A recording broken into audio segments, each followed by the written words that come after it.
Welcome to Sunshine Art and Drawing. Today I'm going to be reviewing this 20 set of pens. This pen set only cost me $4. It was on sale at my local supermarket. And I'm just going to go through the colours. They aren't labelled, so you get like a pastel version and then a fluoro version of each colour. So there's a pastel and then a fluoro yellow, like a pastel-y kind of peach orange, and then a bright fluoro orange. And then you've got a pastel lilac purple. I'm just trying to keep them neat there. And like a fluoro purple or a deep purple, light blue, and then sort of a darker royal blue. And you got like a pastel green, like a seafoam green, and then a fluoro kind of green. And then in the next row, I'm just going to write underneath each one.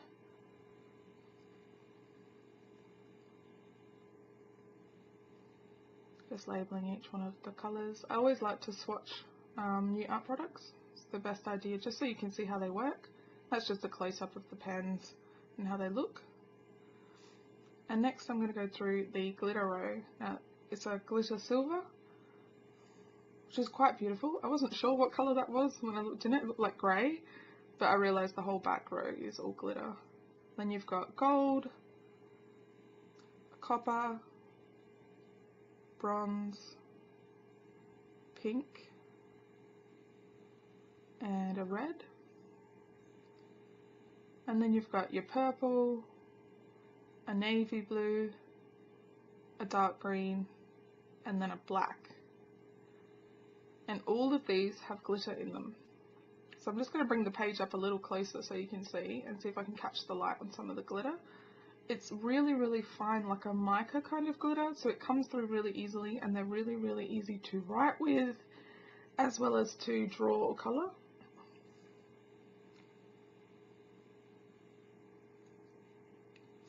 I'm just going to put them all back in the package, but it's quite a nice little plastic container that you get from it. I was looking for a brand name or something, but it just really said distributed by Woolworths, which is my local supermarket, and there wasn't really any other kind of details. The box is really sturdy though and clips closed, so they don't like bang against each other or anything like that, and it's got a nice little holder for each pen.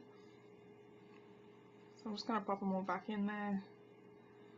And yeah, so nice little plastic container that came with it. And I'm just going to do a little bit of sort of doodling and drawing just to test them out. Just a little flower. I really, really like this peachy colour. I find myself using it a lot. It's like a fluoro peach. It's really strange. Sort of a little bit of a leaf and a stem and all that sort of thing.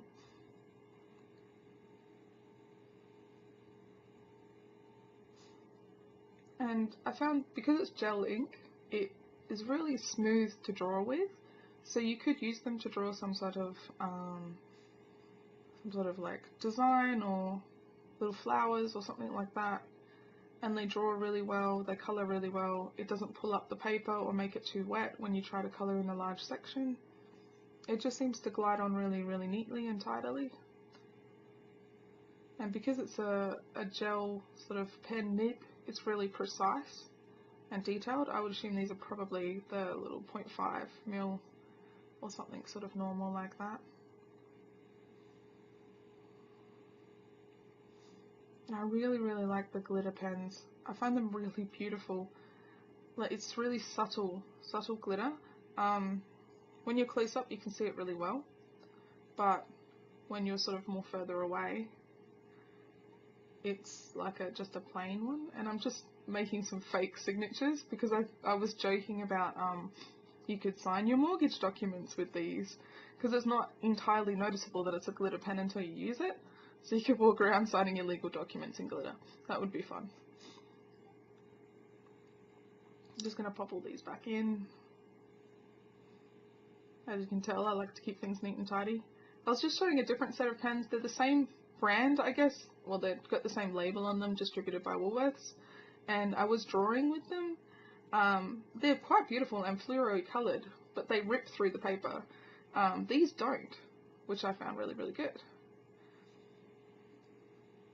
And I'm just going to practice some more pretend signatures like Indiana Jones.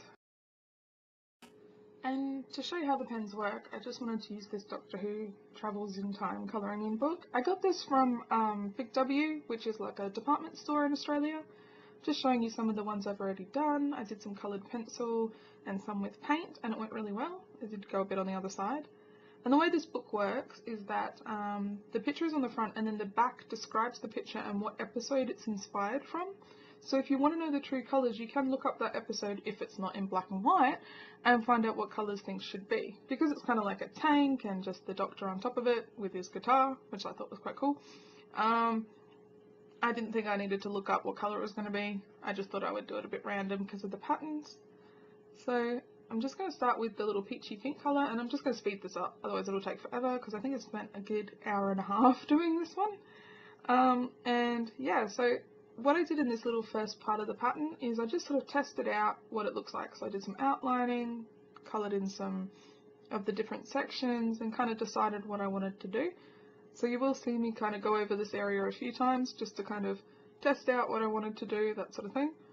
And the good thing is you can colour over the top of one pen with another pen. I thought maybe you wouldn't be able to do that, like it would just be too much ink and it would start to like smear. But it works really well. Like, as long as you let it dry between layers, you can go over one colour with another colour. And here I'm just outlining that little flower kind of design that's on the side there. I thought I'd try and leave some white spaces in this design. I didn't feel like it needed to have every single part coloured in. But I'm just using the bronze, the gold, and the copper just to do that side there. And this side I'm going to do with the pink, and the navy blue, and the black. And see how I've let that dry. Now I can go over and do some of the details in the black, which I thought made it stand out a lot more, rather than having sort of just half of it done in sort of polka dots and things. So I did 1/2 silver and 1/2 black, just to make it look a bit more interesting, and to see if the silver could go over the darker colours, which it did. You can see like a few of the dots of the darker colour underneath the silver, but the silver went over at 99% without any worries. And here I'm just using the red, the pink, and the bronze, and the blue to kind of do this section. And here up here I'm going to do a bit of yellow highlighting to do a little highlighting sections. And then the same as I used the darker colour on the other one to do one side, I'm doing one side in a darker purple. Just making sure that that sort of stands out, looks really good. And then the other side in the darker blue glitter. I think it's the blue glitter. That actually might just be the royal blue. Yes it is, it's just the royal blue. And then I use this, the light yellow to just do all the little highlights and details. And here I'm doing the border. Now this border is like a Celtic knot border. And I think it's like, it was really interesting to colour because you had to follow with your eyes where each part of the ropes go, just so you didn't accidentally colour over the lines, and to make sure that it kind of looks like that it's going under and over each other in the way that the Celtic knots do. And I was outlining to start with, but then I realised it might just be faster to just colour in each section as I move, which turned out a lot better. I thought I would have, like, I wanted to outline it first just to follow where the colour goes, but because it's such a repeating pattern, it was actually easy kind of to just go, well, an outer one and then an inner one each way, and then it helped you remember which way to go. The corners were the most difficult because the pattern, I think it might have been done on a computer. It looks like they just kind of cut and then pasted the next section, so the pattern doesn't flow into the next corner properly. It's kind of cut off, so you've just got to trace it with your mind and figure out where the next section goes. I found the corners were the hardest part. As you can see with that purple, the corner just stopped, and that's because they'd cut and pasted it on a computer, I think. But this book it's licensed and it's from the BBC, so it's not some sort of knockoff version, which means all of the pictures have like an artist attributed to them. So if you look in the very beginning of the book, they've got all the artists who did each picture and how it was done. So, well, not really how it was done, but kind of like who did it and so on and so forth, which artists were doing these. And I really like this book. I find myself coming back to it a lot. Although the pictures are kind of hard, I wouldn't recommend this book for children. it is really marketed as an adult colouring in book because the pictures are very detailed and intricate. I would think that maybe a kid would have a bit of trouble with it. Depends on, you know, how good you are at colouring, I guess. So if you've got like a bit of an older child who's a bit of a Doctor Who fanatic, I'd totally recommend this book for them. It's so good. It's got every Doctor all the way up to the newest Doctor, including Matt Smith and David Tennant and Christopher Eccleston and so on and so forth. But yeah, I'd recommend giving this a go. I used a ruler just to do these edges, just to make sure I got them straight, just with the black ink. And then the inner sort of border, I wanted to do that as well in the gold, just to make it look a bit more fun. And I got like a little drop of ink there. I don't know how I did it, it might have got on my finger. And I found I could erase 99% of it, and then I just went over it in a white pencil and that cleared it up. Just here, I wanted to stop for just a second and talk about this paint set. I just opened it, as you saw. I'm adding a little bit of water to a cup because I'm not going to need it for very much. I just tried to start with this brush, but it's really bendy, and I'm just pulling out the brush from the previous set of this paint set that I have, and that brush was wooden, and this is like a cheap plastic. It's weird. It bends slightly as you use it, which makes it really difficult to use. Like the actual handle itself is made of such cheap plastic that it bends, which I was quite disappointed at. I think Micador needs to maybe have a look at their quality assurance. Whatever company they had making the brushes for them has cheaped out on them. But yeah, it just bends. It's really annoying. I went through and I just pulled out a few of the brushes that I've gotten with previous sets. Like that's my old set, and as you can see it's a bit worn out, so I bought a new one. But look how much that bends. That's ridiculous. And this bends a little. I think it might also be. And that's a set I got from a different brush set. I think it was a Faber-Castell one.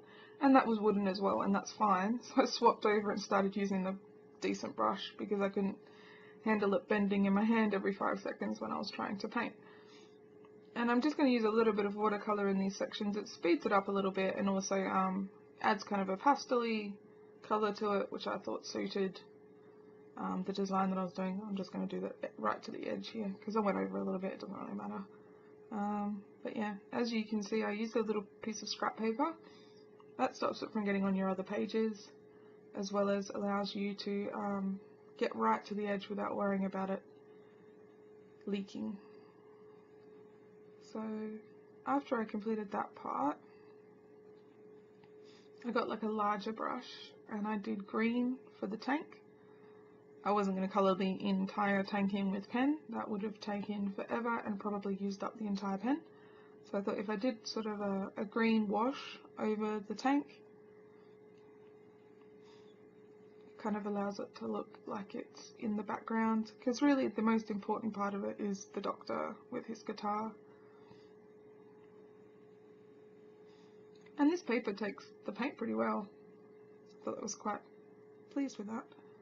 I was going to add a little bit of brown here for the shadowing. But yeah, the paint set is beautiful. The brush is just really cheap. So maybe use your own brushes if you buy this set. And once I've done doing a little bit of brown just for the shadows and the details, and that sort of side of it, I wanted to just quickly dry it off just so I don't smudge it with my fingers or anything like that. I recommend if you do have a spare hairdryer, hairdryers are invaluable for quickly drying art. You've just got to be careful not to have it on too hot or you may make the paper wrinkle. So I recommend just chucking your hairdryer on its coldest setting or holding down the cold button, most dryers have one, and just using that. You really just want the air. And here I'm just doing the guitar in red with little gold sort of, what's the word, accents, and gave him some gold sunglasses, and did his hair in silver. And here I'm just doing the like detailing out the pants. I thought I'd choose blue because, you know, he's the Doctor, so blue is like a very good colour for that.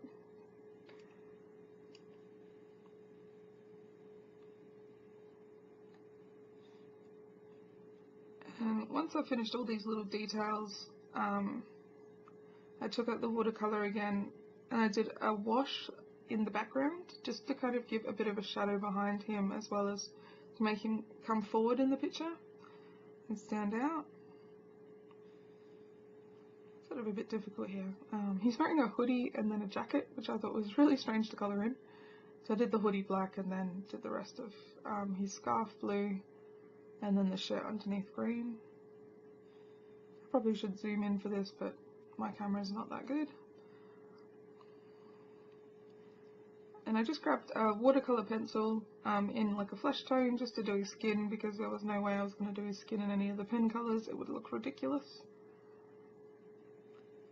And here I'm just doing a bit of that shadowing. So I took some blue and just went around the areas around the patterns just to make it look like a sky. And I'm picking up colour from other areas because I don't want the colour to be too dark, so I don't want to pick up too much colour and end up with it being super dark in some areas and really pale in others. And another trick I have as well is to squeeze your brush out with your fingertips just near the like once you've got your paint on it, you can squeeze out a bit of that paint. As you can see down here, I'm just showing you that. And then you've got just a very small amount of paint left, and you can blend it out so that he is in the center. And I'm just adding some darkness around the edges just to show that gradient a bit better.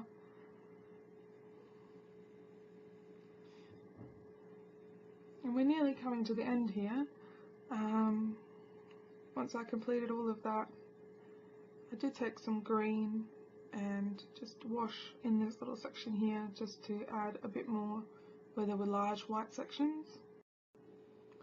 So as I'm finishing up these little sections, I just wanted to sort of do a bit of a conclusion of how I feel about these pens and how they've worked for me. I do find them really, really easy to use. I do recommend them. They flow really easily, you don't get any bumping or skipping or anything like that. And as well, I do recommend that paint set. It's one of my favourites, maybe not the brush. But I'm just going to bring this in for a bit of a close-up. Hopefully my camera lamp will pick up some more of that glitter and you can see a little bit more of sort of the intricate pattern. I really do enjoy this book. I do recommend it. It's a good book. I try not to do book reviews only because I feel like that then you'll see every page in the book and then you won't want to buy it. So I show you a few pages that I've done, but recommend that you go pick up this book and have a look. And I hope you have a sunshiny day. Thanks so much for watching. Bye!